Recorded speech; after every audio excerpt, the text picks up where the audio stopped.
Senator Hagerty. Thank you, Mr. Chairman. Assistant Secretary Fee, I'd like to start with you, I might, and talk a bit about the Abraham Accords and the relationship to the Sudan.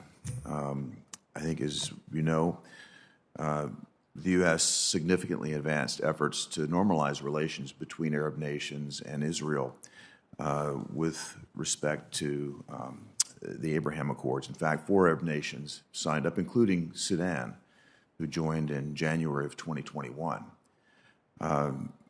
My sense is that the Abraham Accords present a great opportunity with these normalized relations, and my understanding is that Israel has been reaching out to Sudan in the wake of the coup to a number of stakeholders there to try to assist. My question to you is, does the Biden administration support Israel's attempts to reach out to work with Sudanese stakeholders, particularly in light of the normalization, with the Abraham Accords? Thank you, Senator, for that question. Special Envoy Satterfield will be in Israel tomorrow to discuss Israel's concerns and interests in the region, including in Sudan. We agree with you. It was a great prospect to apply the Abraham Accords to Sudan, but the normalization efforts that were underway were part of a negotiation with a civilian-led government. Now that that government is no longer in place, we don't feel it's appropriate, to push forward at this time, but that's something we're keeping a close eye on for an opportunity to resume. And it would be helpful if Israel would use its influence to encourage the transition to go forward, so then we can move forward on other important objectives like the Abraham Accords. Well, I would encourage you to look for those opportunities, despite the fact that the original negotiating counterparts may have changed. I think Israel has the desire to work there, and I think we should be doing everything that we can to support it. A question to both Assistant Secretary Fee and Deputy Administrator Coleman. I'd like to talk about the Economic Support Fund that was allocated under the previous administration. $700 million in foreign assistance was made available to Sudan for fiscal year 2021. After the coup that took place in 2021, the Biden administration has halted, my understanding, has halted those funds. What is the plan moving forward with respect to those funds? How much has been spent so far? How much remains? And what would the plan be moving forward?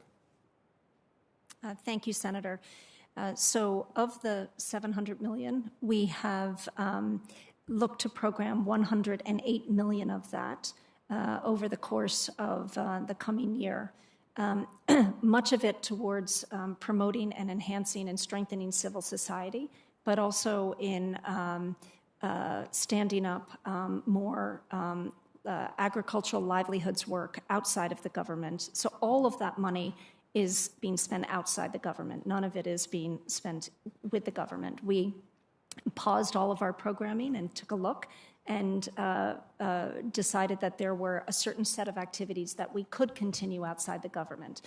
Going forward, we're now in a process of looking at the remainder of that money and determining what we can use efficiently, effectively, and productively in Sudan, both to help the people of Sudan to strengthen their prospects and to be a net positive in this transitional process, but not working with the government. That is off the table.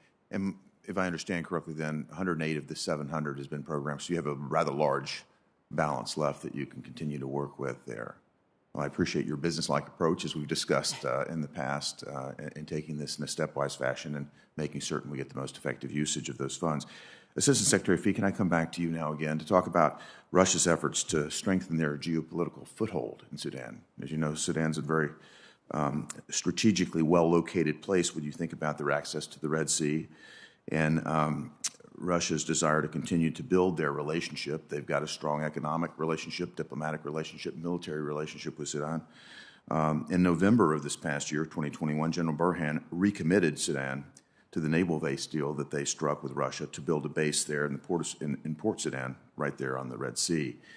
As the current crisis in Ukraine continues to unfold, I think it's very important for us to work with our friends and allies to push back on Russia's influence. And I know that the previous administration had worked hard to discourage Sudan from engaging with Russia in this matter. Where do you see our posture unfolding here with respect to this? Thank you, Senator, for raising that important issue. The leaders of Sudan's security forces have a choice. They can be the leaders who help Sudan complete this historic transition, or they can be the leaders that fail.